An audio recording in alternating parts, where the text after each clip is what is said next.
नमस्कार, मैं पेन वाजपेयी अपने YouTube चैनल मेहतन वाजपेयी पे आपका बहुत बहुत स्वागत करता हूं। ये वीडियो एसएससी एमटीएस 2022-23 वाले जो एस्पिरेंट हैं उनके लिए बहुत ज़्यादा हेल्पफुल होने वाला है। जब से हवलदार का फेज 1 का रिजल्ट आया है, स्टूडेंट ये जानना चाहते हैं कि जो फाइनल कट ऑफ है वो कितनी किया जा सकती है। तो आज के इस वीडियो में हम बात करने वाले हैं कि फाइनल जो एक्सपेक्टेड कट ऑफ है आफ्टर हवलदार फेज 1 रिजल्ट वो आपकी क्या रह सकती है, कितने नंबर पे आप सेफ अपने आप को समझ सकते हो, नॉमिनेशन के बाद आपकी कट ऑफ कितनी क्या रह सकती है कैटेगरी वाइज, उसके अलावा राय स्कोर के बेसिस पे आपकी जो कट ऑफ है कैटेगरी वाइज वो कितनी क्या रह सकती है। तो सारी चीज़ों को यहाँ पे हम लोग डिटेल में एनालिसिस करेंगे और जो यहाँ पे मैं आपको कट ऑफ बताने वाला हूँ, अगर आपका स्कोर इसके आसपास बनना है तो कहीं ना कहीं आप सेफ हैं, आपका सिलेक्शन हो जाएगा। तो चलिए स्टार्ट करते हैं। वीडियो को स्टार्ट करने से पहले आप सभी को एक इन्फॉर्मेशन देना चाहता हूं कि अगर आप SSC CHSL CGL 2023 mains exam की प्रिपरेशन कर रहे हैं तो आपके लिए टाइपिंग बहुत ही इंपॉर्टेंट है, क्योंकि अगर आप टाइपिंग को क्वालिफाई नहीं करेंगे तो आपका सिलेक्शन नहीं होगा। अभी तक मार्केट में कोई भी ऐसा सॉफ्टवेयर नहीं था जिसका इंटरफेस बिल्कुल एसएससी जैसा हो और जिसमें सारे के सारे प्रीवियस पैसेज हो। हमने आपके लिए कंप्लीट टाइपिंग का सॉफ्टवेयर बना दिया है। इसका जो इंटरफेस है वो बिल्कुल एसएससी जैसा है। जब आप एसएससी का टाइपिंग देने जाओगे तो इस तरीके से आपका फोटोस होगा, यहाँ पे नाम आएगा आपका, इस तरीके से कंटेंट होगा, यहाँ पे कंटेंट टाइप करना होगा, कंटेंट का जो फॉन्ट होगा वो इतना ही होगा। कंटेंट टाइप करने के लिए आपको कम से कम 3 बार स्क्रॉल करना पड़ेगा। तो जितने भी फीचर हैं जो वहाँ पे आपको मिलेंगे वो सारे फीचर हमने यहाँ पे आपको दिए। उसके अलावा यहाँ पे हमने आपको 250 एक्चुअल जो सीएचएसएल सीजीएल में आए हुए पैसेज है वो आपको प्रोवाइड कराएं। बस इन्हीं पैसेज को बार बार आपको प्रैक्टिस करना है। मैं दावे के साथ कह सकता हूँ कि 100% आप टाइपिंग को क्वालिफाई करके आएंगे। एक दिन का जो डेमो है वो आपका बिल्कुल फ्री है। तो मैं आप सभी से ये जरूर कहूँगा कि एक बार डेमो जरूर लीजिएगा। अगर आप डेमो से सेटिस्फाई होते हैं तो अपना बेस्ट प्लान आप परचेज कर सकते हैं। तो डेमो का जो लिंक है वो डिस्क्रिप्शन और कमेंट बॉक्स में पिन किया हुआ है, वहां से आप डेमो ले सकते हैं। तो चलिए आगे बढ़ते हैं। सबसे पहले बात कर लेते हैं कि जो कट ऑफ है आपकी वो किन पॉइंट्स पे डिपेंड करती है, क्योंकि ये बहुत ही इंपॉर्टेंट रोल प्ले करता है आपकी कट ऑफ को डिसाइड करने में। नंबर 1 है कि वैकेंसी जो है, जिस पर्टिकुलर एग्जाम की आप कट ऑफ को देख रहे हो उसकी वैकेंसी कितनी है, ठीक है। उसके अलावा एग्जाम का डिफिकल्टी लेवल कैसा रहा, एग्जाम ईजी था या हार्ड था या उसके अलावा मॉडरेट था, तो इसका भी बहुत ज़्यादा रोल होता है। उसके अलावा नॉमिनेशन किस तरीके से होगा, जैसे कि जो नंबर ऑफ शिफ्ट्स हैं, नंबर ऑफ शिफ्ट्स में आपका एग्जाम हो रहा है, उसके अलावा जो नंबर ऑफ शिफ्ट्स हैं उनमें वेरिएशन किस तरीके का है। हार्ड शिफ्ट और आपकी इजी शिफ्ट में जो मतलब वेटेज है आपका, जो मार्क्स का वेटेज है वो कितना आ रहा है, इस बात पे भी आपकी जो कट ऑफ है वो आपकी डिपेंड करती है। तो इन 3 फैक्टर्स पे कट ऑफ स्पेशली आपकी डिपेंड करती है। तो एक एक करके सारी चीज़ों को हम लोग यहाँ पे समझते हैं। सबसे पहले अगर हम बात करें वैकेंसी की, तो वैकेंसी आपकी कितनी है, 12,523 वैकेंसी है, जिसमें हवलदार की वैकेंसी कितनी है, 529 वैकेंसी। अगर हम एमटीएस की बात करें 18 से 25 एज ग्रुप में तो 9329 वैकेंसी है।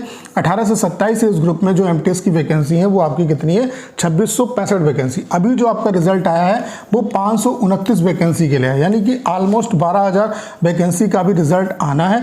तो यहाँ से आप खुद समझ सकते हो जो अभी आप कट ऑफ देख रहे हो एमटीएस की कट ऑफ इससे काफ़ी कम जाएगी, क्योंकि यहाँ पे कई गुना ज़्यादा वैकेंसी है आपकी। कुछ और पॉइंट पे हम बात कर लेते हैं। जैसे अगर हम वैकेंसी की बात करें, चूंकि मोस्टली जो बच्चे हैं वो नॉर्थ इंडिया प्रीफर करते हैं, क्योंकि साउथ इंडिया में जो है वो प्रॉब्लम ज़्यादा होती है। तो नॉर्थ इंडिया की अगर हम वैकेंसी की बात करें तो नॉर्थ इंडिया में स्पेशली जो वैकेंसी आपकी वो टोटल वैकेंसी कितनी है, 6198।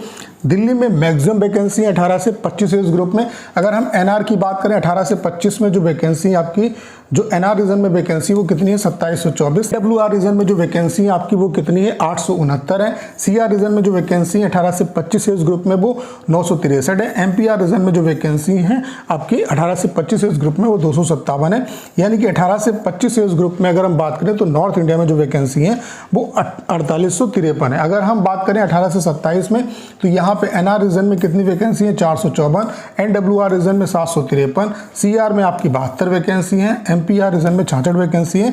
यानी कि 18 से 27 इस ग्रुप में जो नॉर्थ इंडिया में वैकेंसी है वो 1345 वैकेंसी है। ओवरऑल अगर वैकेंसी की बात की जाए नॉर्थ इंडिया में तो कितनी है, 6198 वैकेंसी है।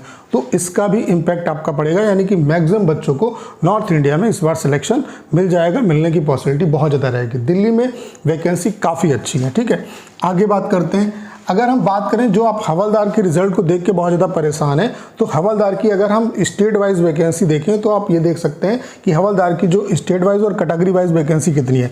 अगर हम टोटल वैकेंसी की बात करें तो 529 है, जिसमें यूआर की वैकेंसी 201 है, उसके अलावा एससी की वैकेंसी 106 है, एसटी की वैकेंसी 29 है, उसके अलावा ओबीसी की वैकेंसी 143 है और ईडब्ल्यूएस की जो वैकेंसी है वो 50 है। अब अगर हम यहाँ पे बात करें दिल्ली में, चूंकि दिल्ली की कट ऑफ मैक्सिमम गई है, तो दिल्ली में आप देख सकते हैं टोटल वैकेंसी कितनी है 5। उसके अलावा लखनऊ में अगर हम बात करें, लखनऊ में वैकेंसी कितनी है, तो टोटल 191 वैकेंसी है, जिसमें यूआर की वैकेंसी 77 है, उसके अलावा एससी की 54 है, एसटी की 1 है, ओबीसी की 40 है और ईडब्ल्यूएस की 19 है।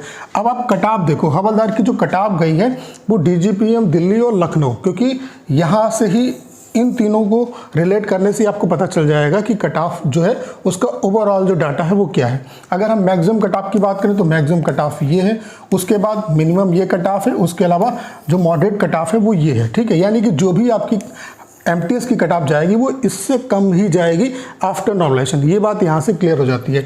अगर हम डीजीपीएम की बात करें तो यूआर की कट ऑफ कितनी गई है 132, यहाँ पे पॉइंट हमने हटा दिया है, मोटा मोटी मतलब रफली आइडिया देने के लिए आपको यहाँ पे कट ऑफ हमने लिखी है। यूआर की बात करें तो 132, ओबीसी की 131, ईडब्ल्यूएस की 131, एससी की 123, एसटी की आपकी 123। अगर हम दिल्ली की बात करें तो आपकी 150 में 154 कट ऑफ जाने का मतलब है कि नॉर्मलाइजेशन में काफ़ी अच्छे मार्क्स इस बार आपके इंक्रीज हुए, यानी कि नॉर्मलाइजेशन का आपको अच्छा खासा बेनिफिट मिलेगा, अच्छे खासे मार्क्स आपके इंक्रीज होंगे। अभी मैं आपको ये भी बताऊंगा कि कितने मार्क्स आपके शिफ्ट वाइज इंक्रीज हो सकते हैं। अगर हम ओबीसी की बात करें तो यहाँ पे दिल्ली में 151 गई है, एससी की कट ऑफ कितनी गई है 145। लखनऊ में बात करें तो यूआर की कितनी है 137 गई है कट ऑफ, ओबीसी की 137 गई है कट ऑफ, ईडब्ल्यूएस की जो कट ऑफ है वो 133 है, एससी की कट ऑफ जो है वो 129 है, एसटी की जो कट ऑफ है वो आपकी कितनी है 127।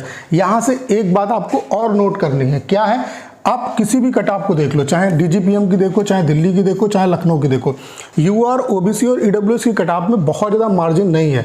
आप देख सकते हैं कि यूआर की कट ऑफ 137, ओबीसी की कट ऑफ भी 137 है और ईडब्ल्यूएस की जो कट ऑफ है वो 133, यानी कि बहुत कम डिफरेंस इसमें रह रहा है। उसके अलावा फाइनल जब कट ऑफ आएगी तो हो सकता है ये डिफरेंस और ज़्यादा कम हो जाए। उसके अलावा यहाँ पे अगर आप डिफरेंस देखोगे तो लगभग 10 नंबर का डिफरेंस है, यहाँ पे अगर आप डिफरेंस देखोगे तो 8 नंबर का डिफरेंस, यानी कि एससी एसटी में यूआर की कंपेरिजन में डिफरेंस ज़्यादा है, जबकि यूआर, ओबीसी और ईडब्ल्यूएस में डिफरेंस कम है। यहाँ पर भी आप देख सकते हो डिफरेंस कम मिलेगा, यहाँ पर भी डिफरेंस कम मिलेगा। तो यही सिनेरियो आपको फाइनल जो कट ऑफ है उसमें भी देखने को मिलेगा, यानी कि यूआर, ओबीसी और ईडब्ल्यूएस की जो कट ऑफ है उसमें बहुत ज़्यादा मार्जिन देखने को नहीं मिलेगा, जबकि एससी एसटी में आपको ये मार्जिन देखने को मिलेगा, ठीक है।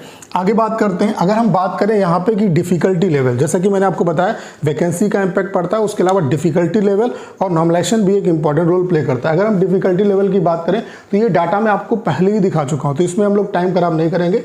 ये आप लोग देख सकते हैं कि आपका मतलब 2 मई की जो जितनी भी 3 शिफ्ट हुई है उसमें एवरेज स्कोर स्टूडेंट का क्या आ रहा है, तो एवरेज स्कोर किस तरीके से आपका लाई कर रहा है। यहाँ पे जो आपके समझने की बात है वो ये है कि जो आपका एवरेज स्कोर है, मतलब जो मैक्सिमम एवरेज स्कोर बनना है वो आपका किस शिफ्ट में बनना है, 18 मई की आपकी 3rd शिफ्ट में कितना 98.1, यानी कि जो भी आपकी राय स्कोर के बेसिस पे कट ऑफ जाएगी वो आपकी 98 से ऊपर ही जाएगी। यहाँ से ये बात आपको क्लियर कट समझ में आ जानी चाहिए, ठीक है। तो ये आपका डिफिकल्टी लेवल है, ठीक है। अगर हम बात करें कि आपका आफ्टर नॉर्मलाइजेशन आपके कितने मार्क्स इंक्रीज हो सकते हैं, हवलदार के रिजल्ट आने के बाद ये रैंक मित्रा का डाटा है, तो इसका जो क्रेडिट है वो मैं रैंक मित्रा को देता हूँ। यहाँ पे आप देख सकते हैं कि आपकी शिफ्ट के हिसाब से आपको नॉर्मलाइजेशन का कितना फायदा मिल सकता है, ठीक है। यहाँ पे देखें कि मैक्सिमम जो नंबर है वो किस शिफ्ट में बढ़ सकते हैं, तो आप देख सकते हैं मैक्सिमम जो नंबर का फायदा होगा वो किस शिफ्ट को होगा, 15 मई की जो आपकी 3rd शिफ्ट है उसमें 28 नंबर तक इंक्रीज होंगे, यानी कि नॉर्मलाइजेशन में काफ़ी अच्छे मार्क्स बढ़ रहे हैं। उसके अलावा 2 मई की 1st शिफ्ट में 20 नंबर बढ़ रहे हैं, 3 मई की 1st शिफ्ट में 22 नंबर बढ़ रहे हैं, 4 मई की 1st शिफ्ट में 23 नंबर बढ़ रहे हैं, 8 मई की 1st शिफ्ट में आपके 18 नंबर बढ़ रहे हैं। तो इस तरीके से आपके नंबर इंक्रीज हो रहे हैं और मैक्सिमम जो नंबर इंक्रीज हो रहे हैं वो 28, यानी कि अच्छा खासा इस बार आपको नॉर्मलाइजेशन का फायदा मिलेगा और नॉर्मलाइजेशन में आपके काफ़ी अच्छे मार्क्स इंक्रीज होंगे।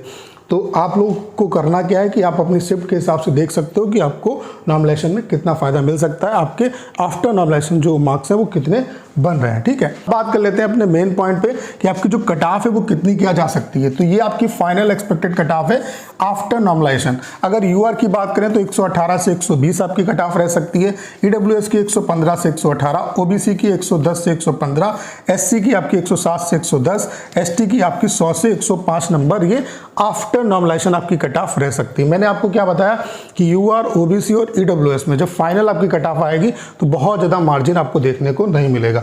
तो आफ्टर नॉर्मलाइजेशन आपकी जो कट ऑफ है कैटेगरी वाइज वो आपकी ये रह सकती है। अगर हम राय स्कोर के बेसिस पे बात करें तो राय स्कोर के बेसिस पे यहाँ पे मैंने ये लिख दिया है कि अगर आपका यूआर, ओबीसी और ईडब्ल्यूएस में 100 से 105 रा मार्क्स बनना है तो कहीं ना कहीं आप सेफ हो, आपका सिलेक्शन हो जाएगा। एससी एसटी कैटेगरी में आपका 90 से 95 और अदर जो बच्चे हैं उनका 90 से अगर कम स्कोर बनना है तब भी उनके सिलेक्शन होने के पूरे चांस है। अब यहाँ पे आपको ये चीज़ देखनी है कि जैसे मान लेते हैं कि आपका इजी शिफ्ट में एग्जाम था, आपके एक भी नंबर नहीं बढ़ेंगे तो आपके लिए जो राय स्कोर होगा वो 118 या 120 ही होगा यूआर के लिए। अगर एससी एसटी की बात करें तो 107 से लेकर के 110 आपका राय स्कोर आपके लिए होगा, क्योंकि वहाँ पे आपके मार्क्स इंक्रीज नहीं होंगे। अगर हम बात करें हार्ड शिफ्ट के लिए तो हार्ड शिफ्ट में जैसे कि आप देख रहे हो कि 28 नंबर तक का आपका मार्जिन आपको मिल रहा है, तो यहाँ पे आप यूआर वाले जो बच्चे हैं वो 95 प्लस में भी सेफ रहेंगे। तो इस चीज़ को आप देख लेना। ये जो हमने कट ऑफ आपको बताई है वो मॉडरेट शिफ्ट को हमने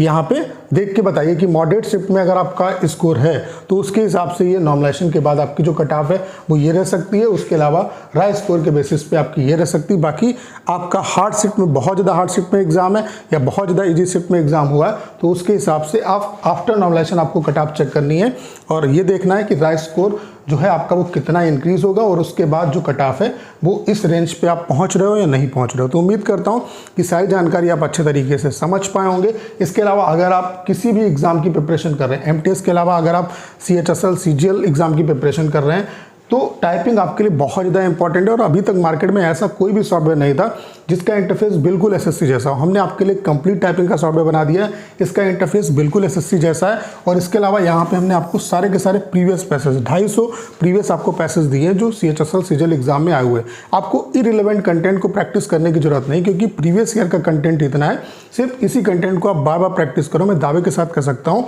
कि 100% आप टाइपिंग को क्वालिफाई करके आएंगे। एक दिन का जो डेमो है वो आपका बिल्कुल फ्री है, तो डेमो का लिंक डिस्क्रिप्शन और कमेंट बॉक्स में पिन किया हुआ है। मैं आप सभी से ये जरूर कहूँगा कि एक बार डेमो जरूर लीजिएगा। अगर आप डेमो से सेटिस्फाई होते हैं तो अपना जो बेस्ट प्लान है वो परचेज कर सकते हैं। तो करना क्या है, इस वीडियो को ज़्यादा शेयर करना है। उसके अलावा अगर आप चैनल पर नए हैं और आपने अभी तक इसे सब्सक्राइब नहीं किया है तो प्लीज़ चैनल को सब्सक्राइब करना मत भूलिएगा।